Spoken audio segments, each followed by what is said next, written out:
This week on Culture Leaders, I sat down with Victoria Pelletier, a bold and boundary-breaking executive at Kyndryl who became a Fortune 500 COO at just 24 and has been unstoppable ever since.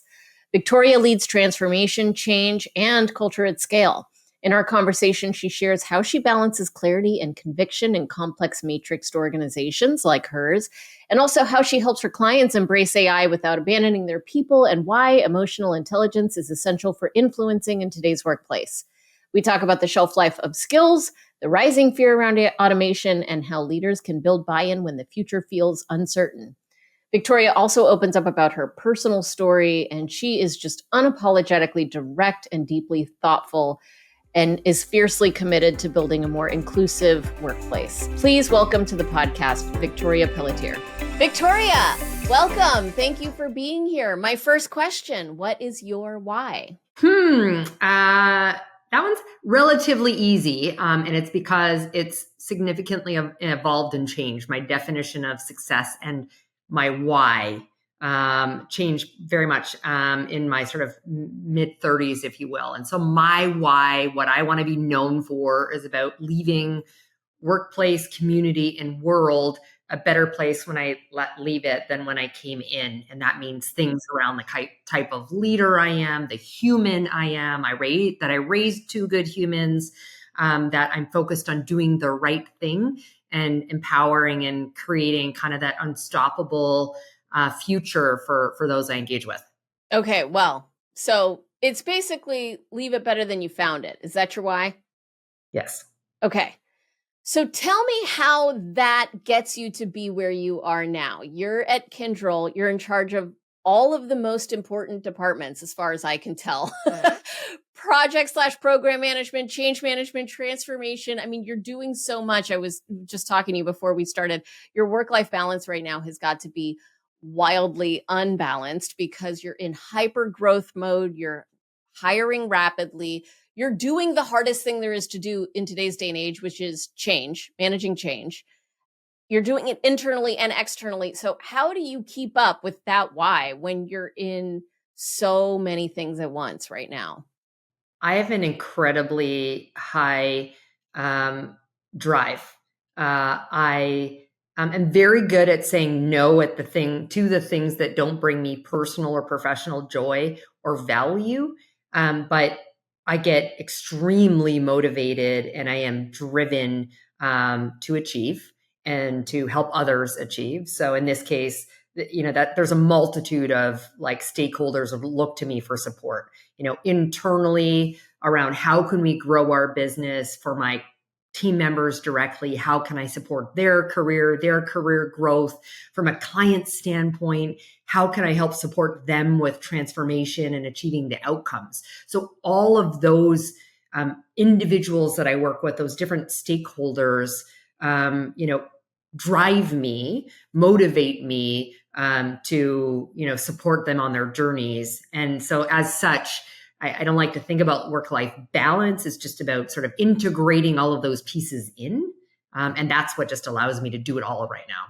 Okay, so let's talk about change. I mean, why is it so different right now? It feels like change is different. It just does, right? Why is it different now, and how are you managing it differently than we did in the past? I think it's different right now because there's one, change fatigue for sure. And that's because there is so much change. There's so many forces, both internally within organizations and individuals' desire to change and external forces all competing at the same time right now.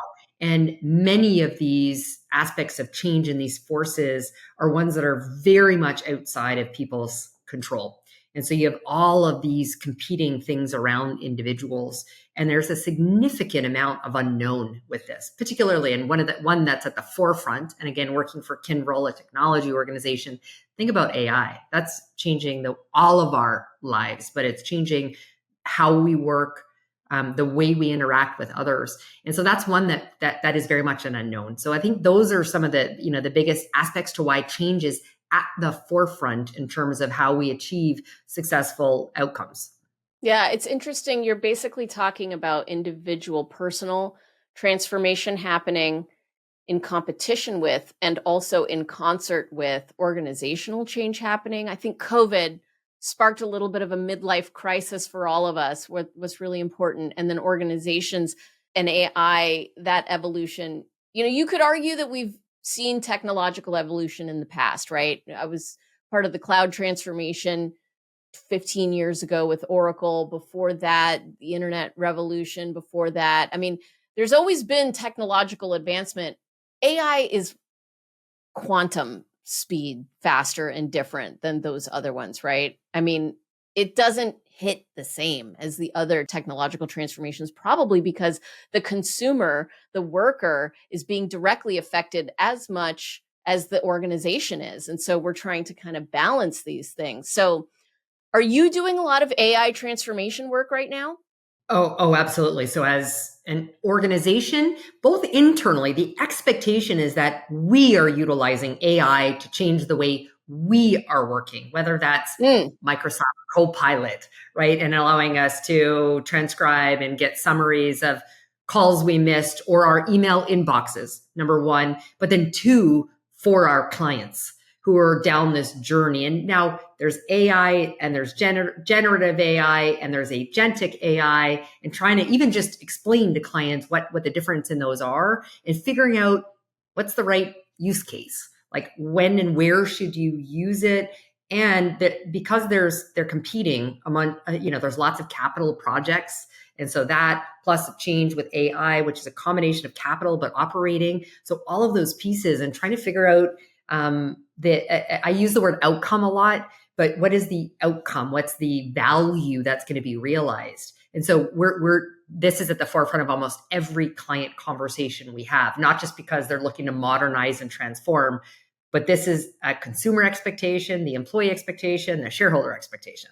Yeah. So this is where I think it's very interesting to see how leaders are dealing with messaging about AI, because here's where the goals of the organizations that you're supporting or that you're actually working for may conflict with your why, right? Because AI is going to replace people. And there's a lot of CEOs out there announcing we're going to be AI first, but we're also people first. And I think people see those announcements and think, you're full of it, right? I mean, that's not possible. You can't say you're going to replace contractors with AI and continue being AI first, but we're also people first. It's just falling flat.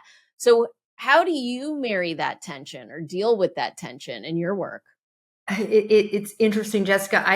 I think you can be both. I think you can be AI first, but still very much focused on the people.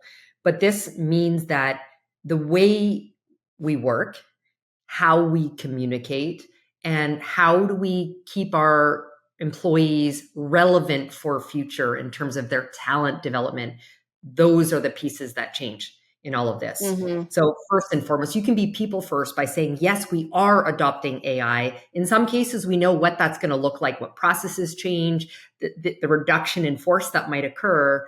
And in some cases, we don't yet know. Are we going to fully realize, is everyone going to successfully adopt all of the AI and the changes that are coming? And so being able to have that kind of transparent communication. But then, as I mentioned, it's this relevancy for future. So the shelf life of skills is reducing dramatically around the 2-year mark right now. So the newer generation in the workforce views job security, of which we know there's not really any, but their definition of job security is the investment in my skills, in my development and growth to keep me relevant for the future. And so we can be people first by communicating that. The work that remains behind is different, right? It's much more about problem solving, about innovation, in exception handling, and the way in which we communicate, the people skills versus some of the functional routine skills. I love that line. It's so funny because my newsletter that I'm going to release tomorrow, it will have been in the past by the time this episode gets released, is called Alignment Has a Shelf Life. Keep it fresh because skills, but that's so true. Skills also have a shelf life that's getting shorter. I mean, maybe our shelf life used to be that of a rice-a-roni package. Now it's a banana, right? Because by the time you've learned AI, it's moved on. And so you have to keep up. What are you doing personally to keep your skills up? I'm wondering, because you're at the top of your game. What do the executives do? What do people like you do? I think we all need to continue to be voracious learners. And so for me, I consume it a ton of content. I do it mostly audibly now because of sitting on planes all the time, or even at the gym as I'm working out. And so for me, I'm constantly trying to learn from others who are experts in their field and also just very different perspectives than my own. And I think we all need to be doing that, and very much so at the executive level. Just because you've achieved a certain level or in a hierarchy does not mean you are done. Right. No, and I mean, that's one of the things that I think is hysterical about corporate America, I mean, and globally. It's like we think that because our title has chief in it, that like everyone has to do what we say. And if that's the approach that you're taking to leadership, you're failing because everyone in your team has free will. And the real challenge is like, how do you get people to buy in, right? I mean, how do you get them to actually believe in what's going on? And I think it's harder than ever right now because we're scared of AI. I mean, we are, and we're scared of the economic uncertainty that's happening right now. And so we're all feeling like our survival is at risk. And it's like, and I'm supposed to get on board with whatever initiative, product roadmap you've got on your slide deck. Like, who cares? The disconnect is real. And that feels like the problem that you're solving. So, especially with technology, which I think can be particularly uninspiring to a layperson, how do you get people to buy in? Like, what is your secret sauce for buy-in? Well, I mean, Culture Partners does this well in terms of lots of sort of, thinking about vision and outcomes or your results equation, right? And I think, I've embraced that over the years. I can certainly use the vernacular that, you and your organization support with clients, but I think that's a very big part of it. It's being like really being clear on the vision, right? Or to how you started this conversation today. What's the why? Like Yeah. why are we moving towards whatever this new vision is? And, recognizing that we all experience that goal or objective differently, and we have feelings around change and the impact to us personally. So it is about clarity around the vision and the why and the purpose behind where we're going towards that, and recognizing that we talk about it in personas, but the different user types or experiences related to that, and speaking their language, making it personal to them, and to the point around, not just having stuff done to them, ideally making them feel like they're a part of the transformation and taking their input, again, from their lived or worked experience to what that is going to look like, and then connecting that to that purpose. Yeah, that's great. So, can we talk about Unstoppable? I mean, I can't help but see all of the work that you've done. I want to give you a platform right now to talk about Unstoppable and the work that your philosophy, so to speak. So unstoppable is my motto, life's philosophy.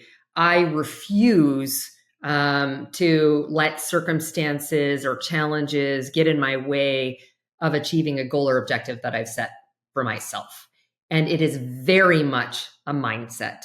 I sign my social media posts with two hashtags almost always. One is unstoppable, but the other related to that is no excuses, which I will tell you drives my children insane. No doubt. But I believe it's a choice, right? So I come from, some very difficult, like adverse situations that have occurred in my lifetime. And I had a choice. I could play the victim, or I could say, I'm not going to let that challenge prevent me from achieving the goal that I've set for myself. So that is just how I live. Okay, so I also had a hard childhood. I chose victim for a while. I mean, I didn't actually think it was a choice. Coming out of childhood, all I had was the worldview that like, this is hard, life is hard, it's unfair, right? And so it took me quite a bit of time. I was still a driver and an achiever because I think I was looking for self-worth in work achievement. And so that made my career go up. But in my head, I was still like a victim, really, until something flipped. Did you ever fall into that? Or I mean, did you come out at 18 years old thinking this is a choice, no excuses, I'm unstoppable? I never played the victim. However, I developed a level of resilience that I would say was unhealthy. So for Mm, me, I chose to build protective walls or a barrier around myself, not be too vulnerable, not put myself out there, not share that experience out of fear of being viewed differently, or in some cases, being ashamed of it. That for me is not a healthy way of being resilient. And so, what I had to learn was how to have that mindset. Again, no victim mindset was ever there, but how to recognize that I could use it as a superpower. Uh, but I had to unlearn some things. I had to unlearn that I didn't need to have this protective barrier around me all the time. That meant stuff was still going to happen. You can't prevent all of the challenge or adversity that comes your way. But again, you have a choice in how you respond to it. So for me, I had to learn, particularly as a leader, that being vulnerable, that showing the right emotion at the right time wasn't softness. It wasn't seen as being weak, and recognizing that that built connection. So I had to unlearn and learn some things differently instead. Okay, let's dig into that, because this is something that I have thought a lot about with the whole bring your whole self to work trend and your authentic self at work. And I have felt like that's been a setup, an unfair setup for people, because in order for me to bring my whole self to work, I need to know that my manager isn't going to have a lot of biases and judgment about the parts of my whole self that are not socially acceptable. Like, I'm an alcoholic. Do you understand that I'm a recovered alcoholic and therefore not a complete train wreck? Or do you have a bias about alcoholism that something must be wrong with me? Right. So I have had jobs where I did not bring that part of myself to work, and it protected me. And I think because my boss would not have been able to handle it. So sometimes these HR departments are like, bring your whole self to work, bring your whole self to work, but they're not actually doing the first step, which is getting managers prepared to receive those whole selves at work, right? And you just said something as a leader. I think leaders have more room to bring their whole self to work because they've already accomplished and they're not trying, you know what I mean? Whereas people who are at the front lines, they're trying to get up in the management ranks. And if the manager thinks something's wrong with you, like, don't bring the autistic part of yourself to work, because if I know that you're an autistic person, I may not have any idea what that means. I'm stereotyping you. I'm deciding you don't know how to handle yourself, right? So tell me about that. Are you like a firm advocate on bring your whole self to work? Like, what about the managers who can't handle whole selves?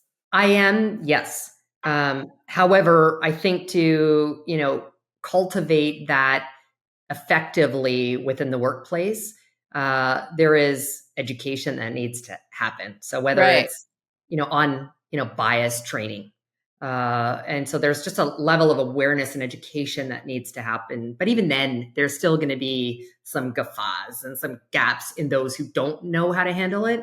But I also think as the individual, there's an appropriate level of which we're going to, share. But also sometimes it's, I'll say that's bridging the gap or the storyline around it and helping people understand. So I talked about it being my superpower. So I'm not embarrassed to talk about it anymore, but I'm going to talk about how it's shaped me and who I am today. And so I think both ways there's some education over how we can show up our whole selves, support our team members in that with less of a bias, and more support to the team, but then also reciprocally as the individual employee to our leadership, understanding the appropriate context to share our whole selves, and again where it might make sense, how it helps in the context in which you're going to be sharing it. Okay, you just blew my mind. So what I'm hearing you say is there's no excuses. Just because your manager may have a bias doesn't mean you can't bring your whole self to work. Your responsibility is to educate and provide context and frame it in a way so that there is deeper understanding as opposed to judgment. I had not Exactly. thought about that. That's good. Victoria, that's good. No excuses. Hashtag unstoppable. That's amazing. Do you scare people? Like, do you have colleagues who are like, whoa, she is like too much, she is going too hard, driving too fast, I mean, I get that sometimes. Do you get that? I do. I do. Yeah. I hear from other people how much I intimidate them, and I hear that. And on one hand, I understand it. I am a strong, powerful, loud, bold woman. with an opinion on many things. But at the same time, I told you I pivoted to like bring the walls down, be vulnerable and emotional. And I've got this like incredible warmth. One of my nicknames is the turtle. I am very resilient. I have a tough shell, but inside it's all marshmallow, right? I cry at the Humane Society commercials. And so when I hear that people are intimidated by me, I'm like, oh, like I get it, but it's not actually who I am. And so I understand it. And I'm also, however, very situationally aware. Again, there's a difference from being in a room of like C-suite executives than being with our frontline employees and how I might show up. Yeah, that's interesting. I've also gotten that I'm intimidating my whole life. And it started with being frustrated. My reaction was like, why? I'm not doing anything. It's just a very intimidating response. I'm like, get over it. And then Yeah. it turned into, I feel guilty. I have a blind spot that I'm pushing people away or being too hard. Right. And then now it's kind of like, oh, I think if they're intimidated, that's more about them than me, because why am I making myself responsible for their feeling? If I'm just true to who I am, then, at least it's true. And some people are intimidated and some people are not. I think I have a very polarizing personality where there are some people, even like at our company, who I know are not my biggest fans. And then some people who like would follow me to the ends of the earth. And I am the same, right? But I think I have more touch points with the people that like me because they kind of see a little bit more. And the people who don't have as many touch points, people I just don't interact with because our work doesn't collaborate very much. They just see the podcast host that goes on stage and tells it like it is and yada, yada, yada. And, I can be kind of whatever. I imagine you get that too. Although, have you been an executive since you were 24? Did I see that right? Were you a COO at 24 years old? I was. How? So What? Explain that. I don't even understand. That felt like a mistake in the research. yeah, no. So I started working at age 11. My first leadership role came at 14. And I got promoted through the ranks while I was in university up into like mid-level leadership at large organizations, and then got recruited at age 24 to go be the chief operating officer for a business process outsourcing company with 6,000 employees. So not a What? small company. Wait, what were you doing at 14? How were you working? Are you even allowed to work at 14? Well, probably not. So at 11, I worked in a hair salon. Okay. And doing everything except for the actual, hair duties, sweeping, cleaning, etc. And then at 14, I became the assistant manager of the shoe store I worked at while I was in high school. And so, no, probably child labor laws wouldn't have allowed that. But I did at that point. So when I got recruited at 24, I'd had a decade of leadership experience, and I'd continued to progress into larger and larger team sizes that I was leading.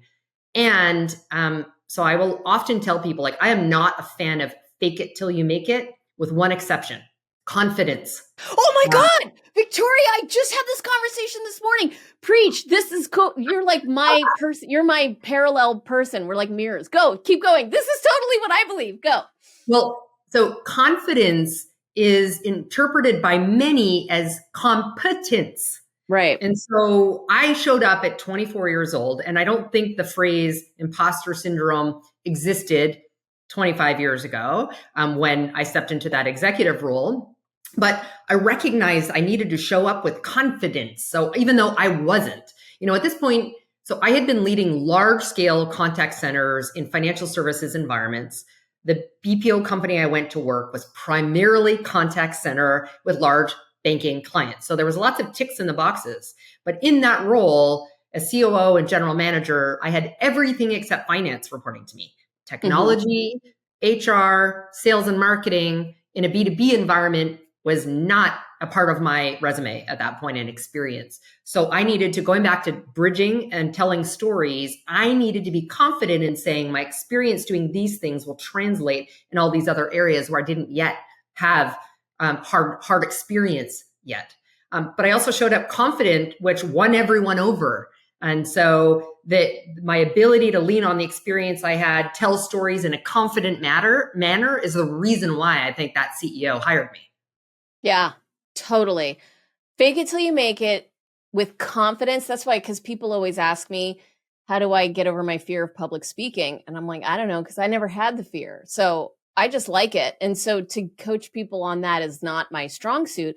But then I realized one day, just recently, I do get nervous right before I go on, still Mm. to this day, actually quite nervous for 5 minutes, you know?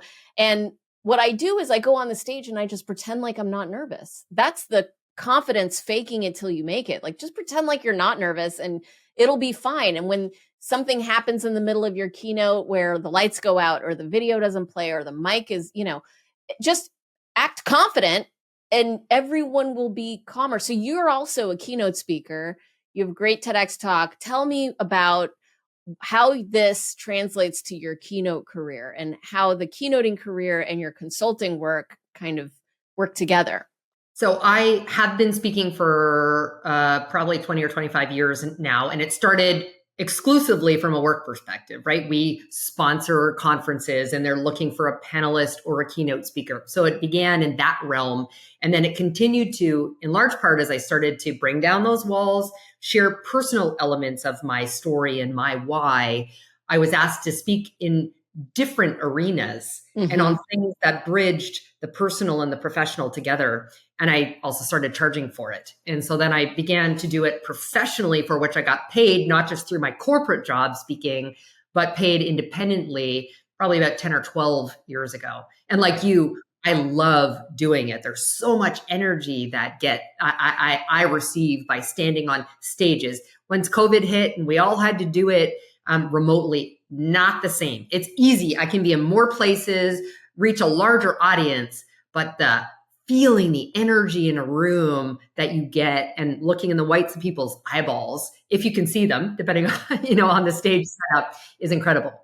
Yeah, totally. I agree. I mean, it's my most fun thing that I do is the keynotes. And I have had a journey of how much personal do I share, and it's been touch and go because at the beginning it was all data, data, data, data, and don't talk about personal stuff because why would anyone? It was almost like, why would anyone care about my personal life, even though that is what connects us. And then I leaned really hard into the personal stuff and got a bunch of feedback like, why are you talking about yourself so much? Then I had to reel it back in and kind of find storytelling is a tricky business, especially when they're emotional stories, because people can get turned off if it triggers something in them. Some people, it's like if you touch something they're dealing with, they may become your biggest detractor, right? So, how much how far do you go in the personal stories? Uh, I think I've gone um, fairly deep, fairly broad around the personal experience. It's interesting now when I'm interviewing how much people know about me when they come. Now, I expect they will have done some research, but it's a little freaky when they're picking out stuff that I might have said on one podcast like 5 years ago Yeah. when they come to me. And, but and it's a balance, still. And I try and I'll get deeper on the personal stories when I see it's resonating, when I think there's a connection and I know me sharing this story or this lived experience is going to connect with someone. But there's some things that are just innately who I am. So I'm openly queer. I was married to a woman for 11 years. I have a trans male son. I happen to be married to a man now, but that doesn't mean my queerness has changed. So that's throughout everything. It's a big part of who I am and my commitment to making the world a better place, a more inclusive place. So that will never change. The stories that come and experiences with that will not change. But there's other ones I might not share in a situation because I recognize, again, it to your point, it could actually push some people away. How has your comfort level with storytelling changed with this administration and what's happening with DEI? I'm disappointed, Jessica, with like the state of the country we live in right now. And so I'm more mindful of how open I talk about it. I live in South Florida. Now, Miami is insulated. It's a bubble from the rest of, but I'm cautious around even when I'm sitting out on patios talking because I don't know actually who's going to be around me. I never really had to do that as much before. So I've got a greater awareness around it. But it's still who I am. So there's things that I will continue to share, quite openly, but that this awareness around me is like intensified since the administration. Does that show up professionally? Have you seen relationships with colleagues change? No, not with colleagues. What I've experienced with many companies is the change in their own diversity, equity, inclusion policies, their business or Yeah. employee resource groups. And many of them are just hiding it under, like, with a different vernacular now and Yeah. calling it something different without making it stand out so much. Uh, I personally haven't experienced that, but I have spoken to others who have very much recognized that the rhetoric is different. And so where we would have the royal we, I'm not talking about my company specifically, but the broader we would have focused on more inclusivity, and people would have felt open talking about it. Now they're finding that maybe it's not accepted, but there's some tolerance around some inappropriate conversations in the workplace now. Yeah. It's interesting. We have a client that hired us they announced that they were stopping all DEI activity and then hired us to help create a culture of DEI secretly. Like, they want a culture that embraces the essence of diversity, equity, and inclusion, but they have abolished all of their DEI programs, which I think is actually progress, frankly, because the programs can be very performative and for show. And now what they're saying is, okay, we're not even going to get to have the label. So how do we really live it? And so now I think their DEI is actually going to get stronger, although I think it is different for the public that they have publicly claimed they're out of that business. The reality is they're not, they're just hiding it. It's so interesting right now that what organizations are choosing to do based on who they are and what they believe will actually drive results. I mean, the data has shown diversity drives results. Like, you will be more profitable if you have leadership team with more diversity on it, if you have an employee base with more diversity on it. McKinsey has done that study. We've done that study. I mean, everyone has done that study 10 times over. That's not news. But the data doesn't change people's minds. You either believe it or you don't. And the study isn't really moving the needle on people's beliefs on that. So it's fascinating to see how this is all shifted right now. I'm wondering, at Kyndryl, one of the things I want to ask you about is this matrix organization. And you guys have such a heavy matrix, and a lot of organizations of this size and this complexity have that because it feels like the smoothest way to deal with all of these competing priorities and initiatives and strategies overlaid with operating models. How do you manage in a matrix organization that is so complex like that? I mean, as a leader, how do you stand out? How do you stay aligned? I mean, what is the key to success in a matrix? It's interesting. So at Kyndryl, some of our ways of working and our values that you'll hear them a lot from our senior leadership talk about flat, fast, and focused. Now, I can argue our group president has 40 direct reports. Might be flat. Well, that's However, flat. with a human capital background and having worked in org design, would never recommend that. Yeah. It does. Now, there is some faster decision making in doing that. But yes, we are still incredibly matrixed. And most of my career now has been in Fortune 500 companies, all of whom have been very matrixed.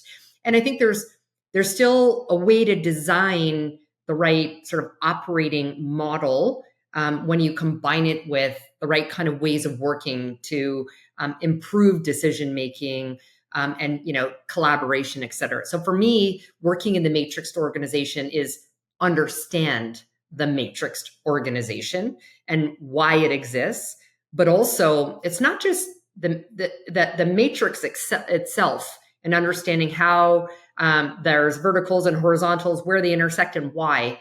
It's, at the end of the day, it's also about the humans who sit in those roles. So when I enter into a new organization, and I've moved around every couple of years, I've now been a part of or supported directly over 40 merger, acquisition, or divestiture transactions. So to be successful in that kind of environment, I learn a lot about the humans and the history and the relationships between those people. So that when I need to influence in a matrix organization, heavily, your success is dependent upon how you can influence in around the organization, because there are multiple decision makers, not just the one you think sits at the top of a particular division, but all the other people that are going to weigh in on that.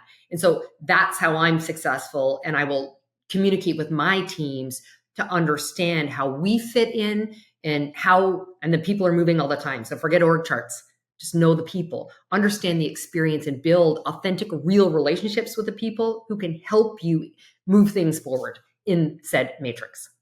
That's great. So how do you influence? What is the key to influence? So we used a word around storytelling. And so for me, I influence through a variety of ways. I do like to be rooted in fact. So whether we're talking about DEI and the data that just exists around that, but I've also learned how to leverage fact with storytelling. And storytelling is also about that building that connection with people. And so what does that sort of story arc look like to, again, make it personal, to people? And that, it's hard to teach that. I'm often asked to educate others. And even just when we're going and presenting and trying to sell to clients, the effectiveness around storytelling. There's an innateness, I think, that comes to that as much as you can also learn it. But that's how I've learned, influence comes, for me around effective storytelling rooted in fact and experience, built upon trust. And some of that trust, going back, confidence as well. I show up confidently and can articulate why I think we should move this forward or we should invest in here. That, again, brings me significant, buy-in and influence in the organization. So fact, storytelling, rooted in like deep connection and trust and confidence in doing so.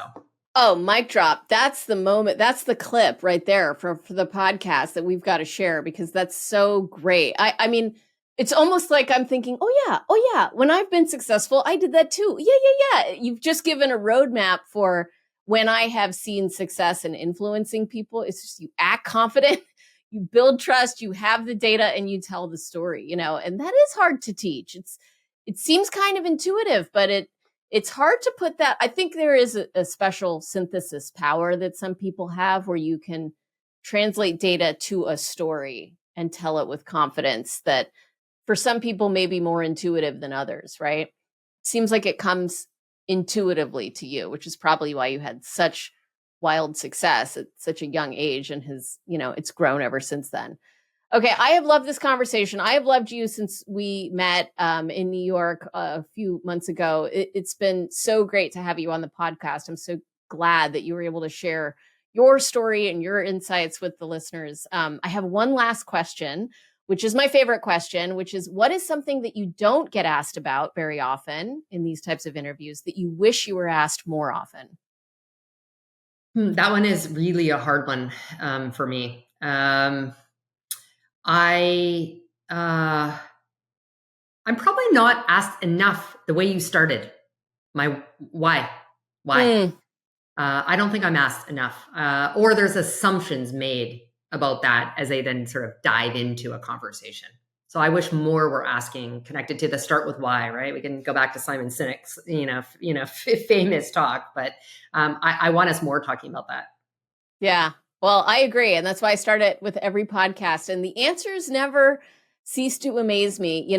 Almost everyone, not everyone, interestingly, but almost everyone I interview, it starts with something about being of service to a group of some kind.